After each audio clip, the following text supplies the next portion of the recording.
We are so glad that you are here with us this morning. Anyone cash in on some GameStop stock this week? Yeah, all right. A couple of us. I was wondering, I'm just kidding, I didn't get any GameStop, but I was wondering this week, I was like, okay, so GameStop is one of the hottest companies in the U.S. right now because the stock market's going crazy.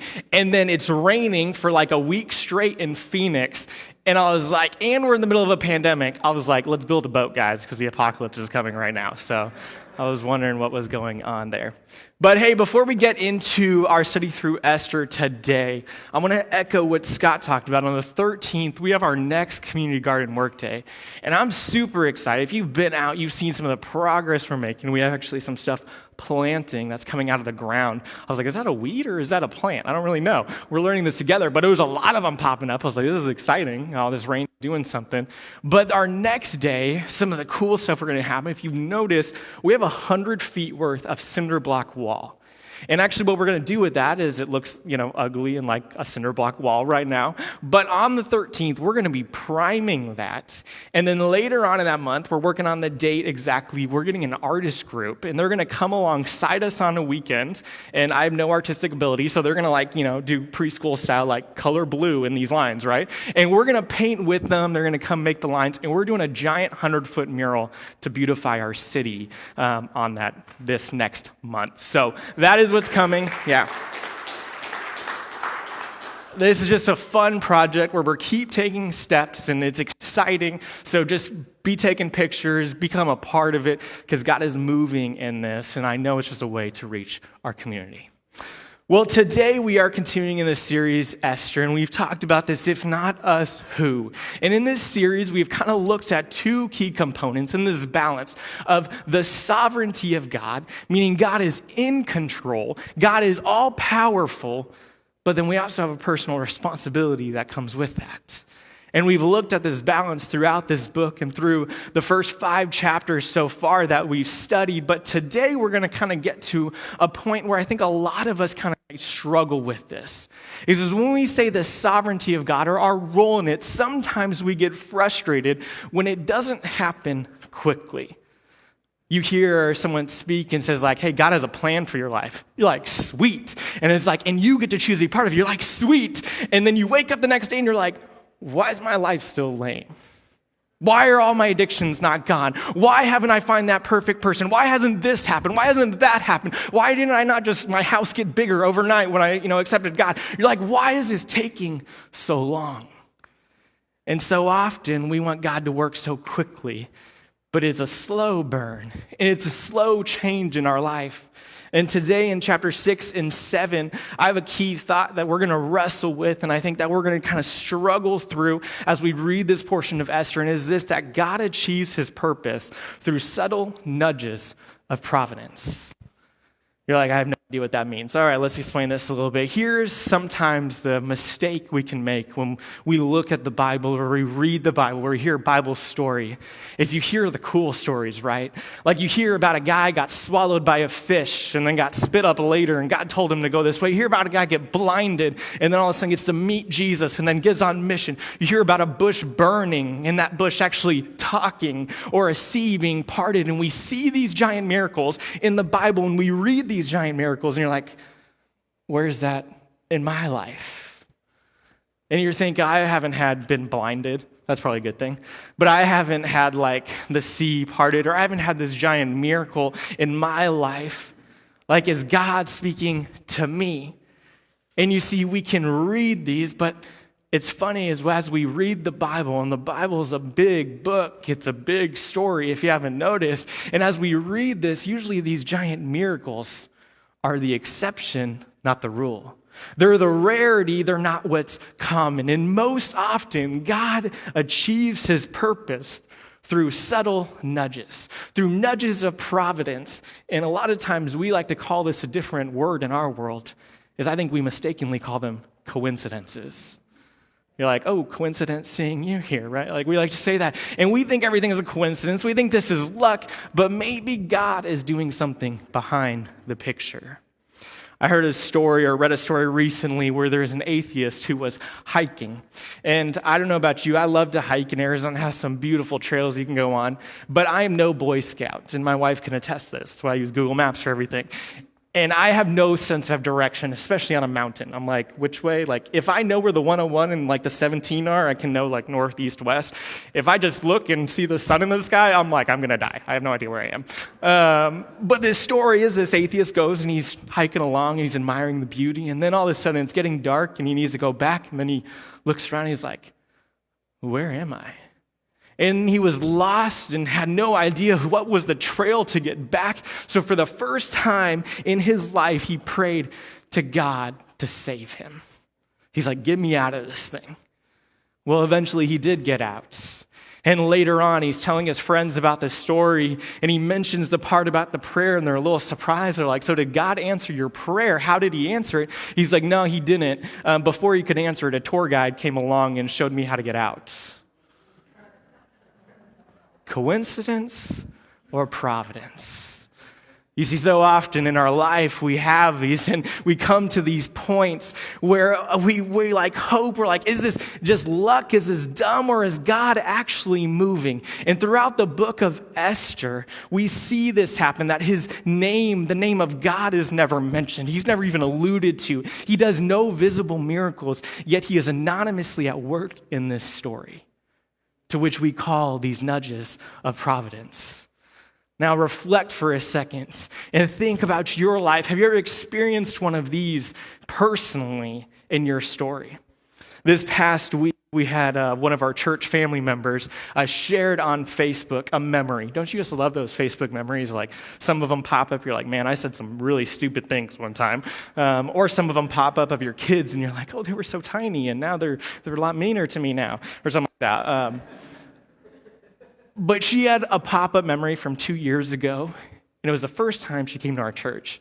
And she said, going to church, hope the building doesn't collapse, right? It doesn't fall in on me.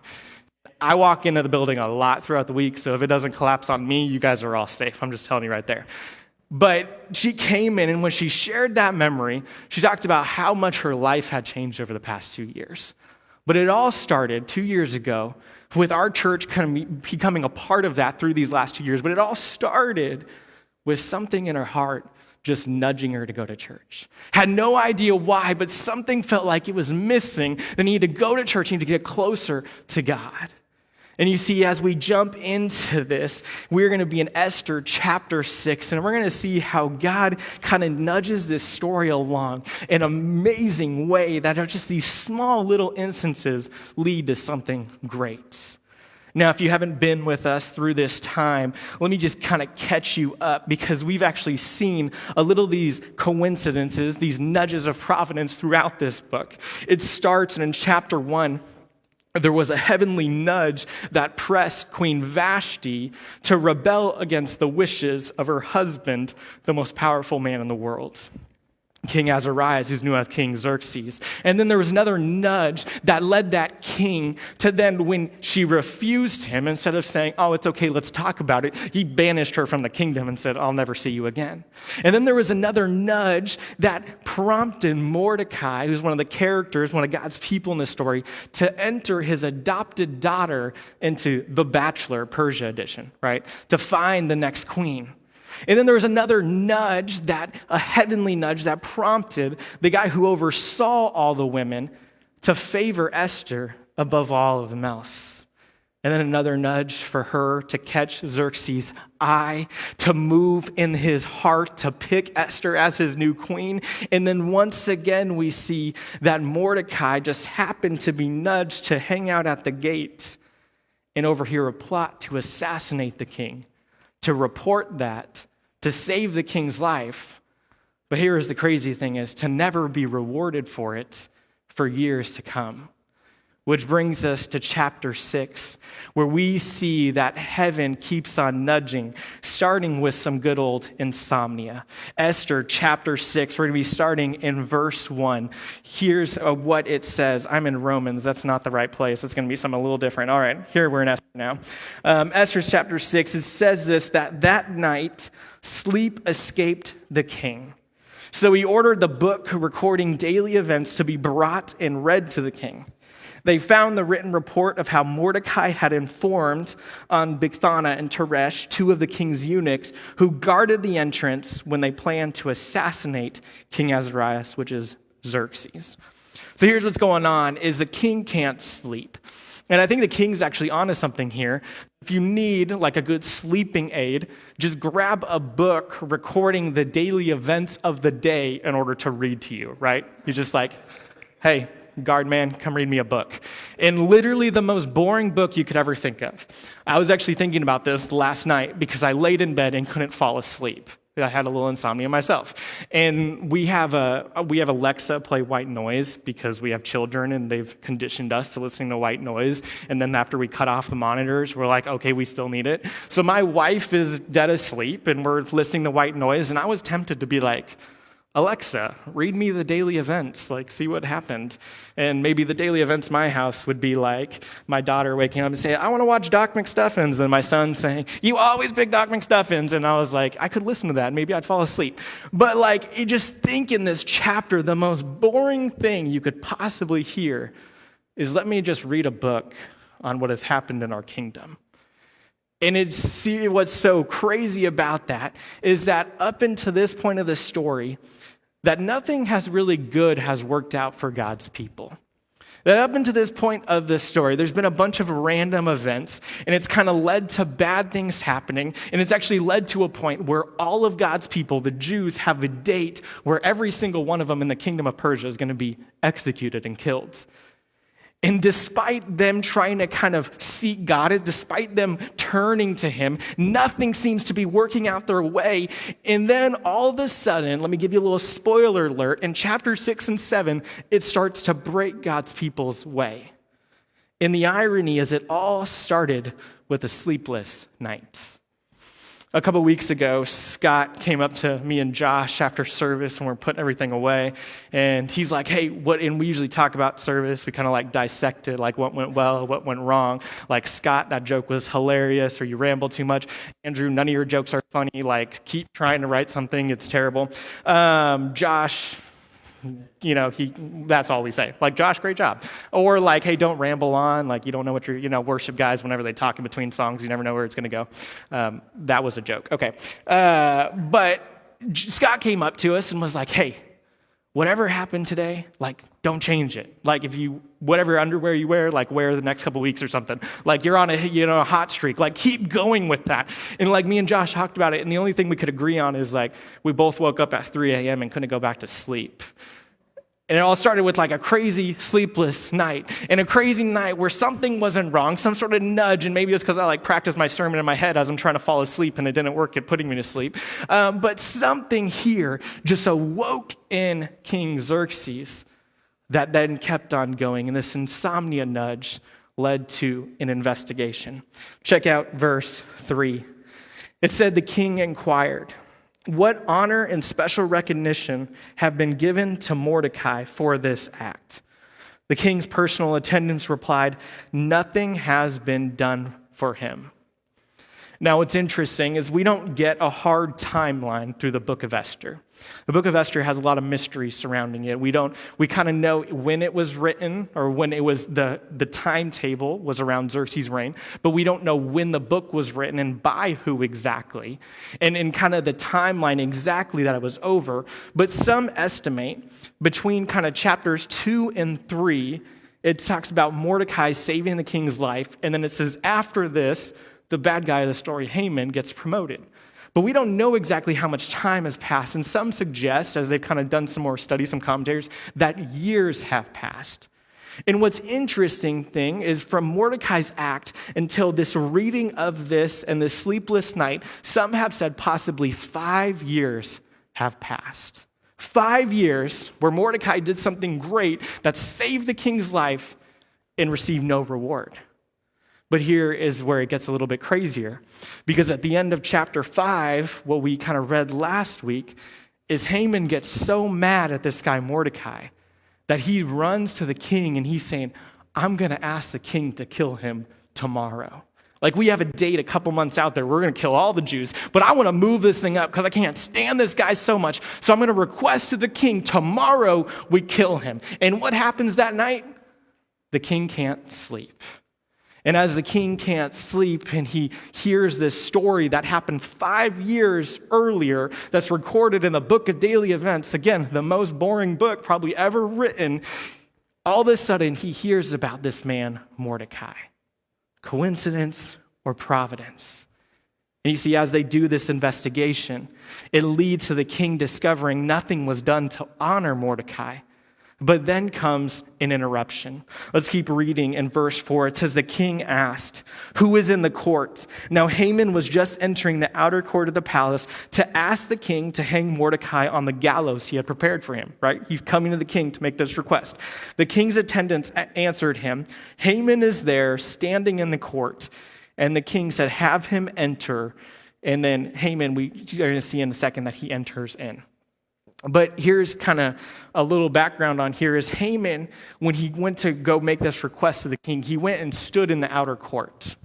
And how this worked all these years ago in Persia is you couldn't just barge in and go talk to the king. Be like, hey, it's like kind of, you can't just go barge into the White House. Like, you'll get tackled by Secret Service, right? It's not going to end well for you. And you had to sit in the outer court or stand there. And if the king had a feeling, he's like, hey, is anyone in the outer court? And then, like, depending on how he feels, and they're like, yeah, he could be like, send him in or like tell him to go away. So he just gets this feeling after he hears this from Haman. He's like, is anyone there? And yeah, he's waiting. Haman's waiting so he can talk about Mordecai. And then he's like, all right, bring him in. And Haman is excited as he comes in because he wants to tell Xerxes, hey, I'm going to make a request. Can we kill this guy? And Xerxes has already helped him sign an order to kill all the Jews. But here comes the best part of the story. And this is the irony of how things start to change. Let's keep reading in verse 6. It says, Haman entered, and the king asked him, what should be done for the man the king wants to honor? And here's where Haman's mind goes. Haman thought to himself, who is it the king would want to honor more than me? Haman thinks he's awesome. Haman told the king, for the man the king wants to honor, have them bring a royal garment that the king himself has worn, and a horse the king himself has ridden, which has a royal crown on its head. Put the garment and the horse under the charge of one of the king's most noble officials. Have them clothe the man the king wants to honor, parade him on the horse through the city square, and proclaim before him, this is what is done for the man the king wants to honor. Have you ever gone into a conversation with someone, you start talking and then immediately forget or get distracted about what you wanted to ask them about in the first place? I remember after, and that probably happens with your spouse frequently, you're like, hey, I got something to bring up. Oh, no, that's a bad idea. But I remember after I graduated college and I worked in Target HR management for a little bit, and you guys think I look 15 now, I looked about 12 then. And I'm walking in my first management job, and I'm HR, right? HR doesn't always have to do fun stuff. I get to go tell the boss, hey, we're not doing this right. We can't fire this person. And I would go into my bosses, who's Susie, and she was an amazing boss, but could be a little intimidating. And I go and I'd be like, hey, we got to, and she's like, and then she goes off about something. And I'm like, yeah, we can save my thing till later. I didn't want to talk about it that much either. It's not important. We'll just slide that aside. And Haman goes in there. He's all excited. He's like, hey, and then he gets distracted. And Xerxes says, hey, I want to honor someone.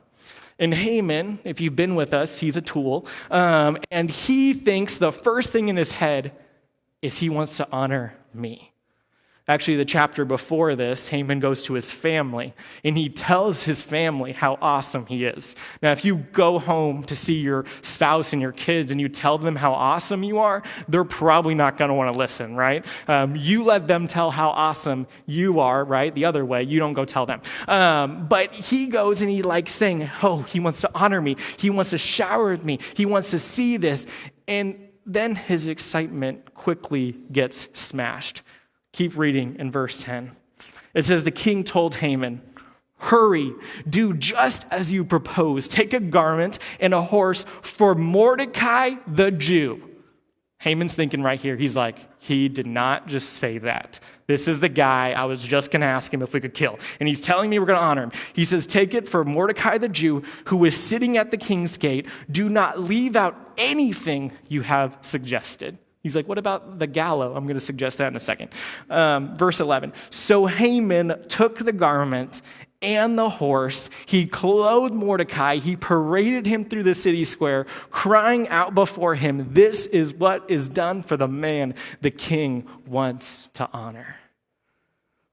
Ooh, the irony here of this man he hates more than anyone else in the world, who he literally wanted to kill that day. All of a sudden, the king tells him, you're going to honor him in literally the greatest way you could ever imagine. Like, you came up with the honor, and this is what you get to do for your enemy. And here Haman is probably thinking, like, this is terrible. This is awful. But it gets even worse, because then we see a little nudge of an insult. Check out verse 12. It says, then Mordecai returned to the king's gate, but Haman hurried off for home, mournful and with his head covered, probably a little embarrassed. And then listen to this in verse 13. Haman told his wife Zeresh and all his friends everything that had happened. He just told them the chapter before how awesome he was. Now he's telling them how bad everything is. And this is what his advisors and his wife Zeresh said to him. Since Mordecai is Jewish and you have begun to fall before him, you won't overcome him because your downfall is certain. Ouch. A little bit worse here. And my first thought as I read this, because it's coming from his wife and his closest friends, is he has some fair weather spouse. He has a fair weather spouse and some fair weather friends, right? If you guys know me, and I talk about this a lot, is I'm a native to Arizona, okay? I've lived here my whole life. I know we're a little rare.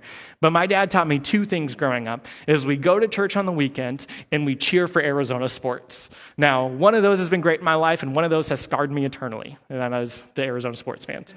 Because all we do is lose. We get our hopes up and we lose. But I am part of some Arizona sports fanatics groups. Literally, that's what they're called.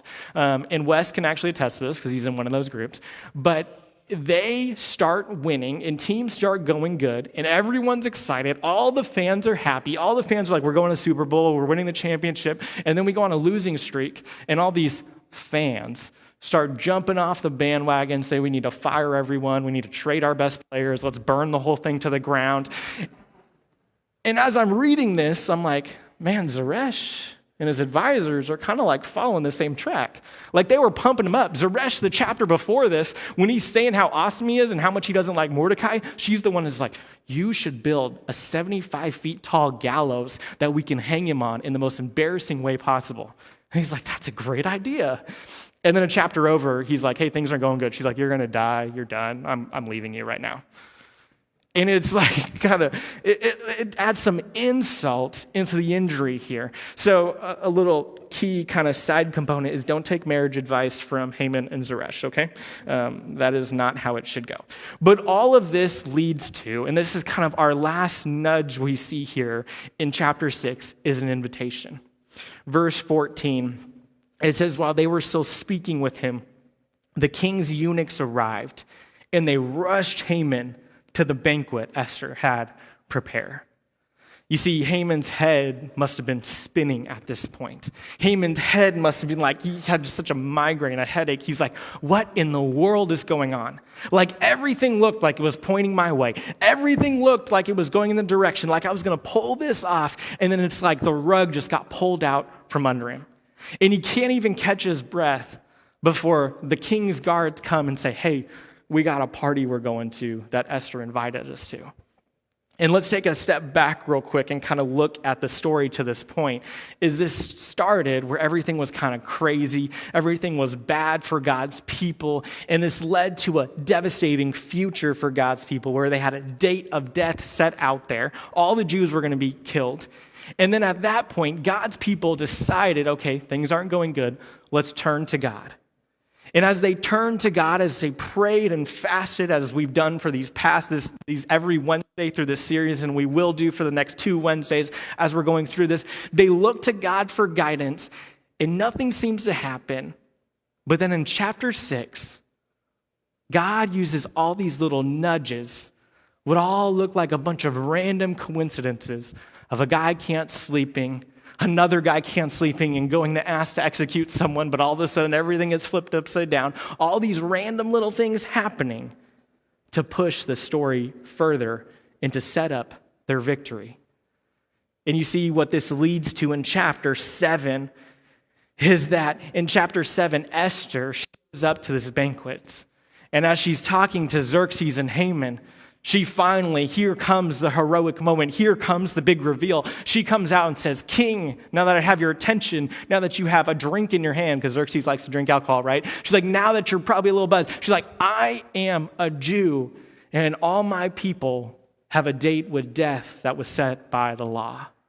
And Xerxes gets mad. He's like, who would kill my queen? Who would kill the people in my land? And she goes, that guy. And she points to Haman. And the king gets so angry, and the king's getting infuriated, and his buddy Haman all of a sudden becomes his enemy, and then he snaps his fingers, and the guards come in, they cover his head like cartel style, right? Like, driving in a trunk, you have no idea where you are, and you just wake up. They literally grab him, drag him out, and then guess what they do? They hang him on the gallows he built for Mordecai. And all this happens, all the craziness of this just progresses in these crazy coincidences, these crazy providence, these nudges of providence that God sets up in chapter 6. Now you hear all that and say, that's a crazy story. But then maybe you're like, now what do I do with that? What does that mean for me today? Well, as we kind of close, I want to think this sets up where I'm going to give 3 lessons for our life that how does this impact us? How does this speak into us? This past week at our Bible group, we were reading through Esther 4 and 5, and we were digging in. We were kind of asking all the questions, setting the stage, getting context around it, and diving deeper into the passage. And at one point, someone in our group asked, okay, now what do I do with this, right? He's like, I come from a little more charismatic background. It's about just like what God is feeling you to do, but how do I practically apply some of this? And you see, that's what the Bible is. It's about how is God moving in you to say, hey, maybe something in your life needs to change. Maybe we need to push our heart more towards Him. But also, what are some practical steps that we can put in our line, that we can put in our life to turn more towards Him? So here's lesson number 1. When it seems like God is inactive, He is at work. I love that in chapter 6, where everything in this passage truly turns, where everything gets accelerated and all this crazy stuff happens, that the heroes of the story, Esther and Mordecai, do absolutely nothing. They're literally sleeping during this all happening. I kind of think it's like every Friday is one of the days my wife works and I'm off that day. So it's dad and the kids' day. We go get donuts. We just watch Disney Plus. It's great. I'm just kidding, mostly. But, we get to play and it's fun. But my goals every time my wife gets home, a little after 5, is I want to have the house clean, okay? I don't want there to be toys everywhere because my kids get a little crazy. I want the kitchen to be clean because I'm a little OCD when it comes to that. And then I want dinner to be started or ready. So either have something in a crock pot or I make the dish, put it in the fridge so we can bake it later. And that's my goal every week. But sometimes my kids make it a little difficult to get stuff done, right? So, if I'm running behind in the morning, during nap time and quiet time, when they're sleeping, guess what happens? A lot more work gets done. If you're a parent, you're like, yeah, I understand that. The little jerks are gone, so they're asleep, so we can actually get some stuff done. And so often in our life, we can be the little kids. We're like, God, why aren't you moving? God, why aren't you in? But we're the ones in the way. We're the ones prohibiting. And sometimes it's when we're sleeping that God's plowing the path in front of us that we're going to walk down. Do we still have a responsibility to take those steps? Absolutely. But sometimes we're like, God, I can't see what you're doing. He's like, hey, just close your eyes for a little bit. I'm doing the work, and you're going to see what path I'm opening up in the future. And you see, sometimes when we don't think God's working at all is when great things are coming and building towards, which leads to lesson number 2. When it seems like the devil is winning, he is about to lose.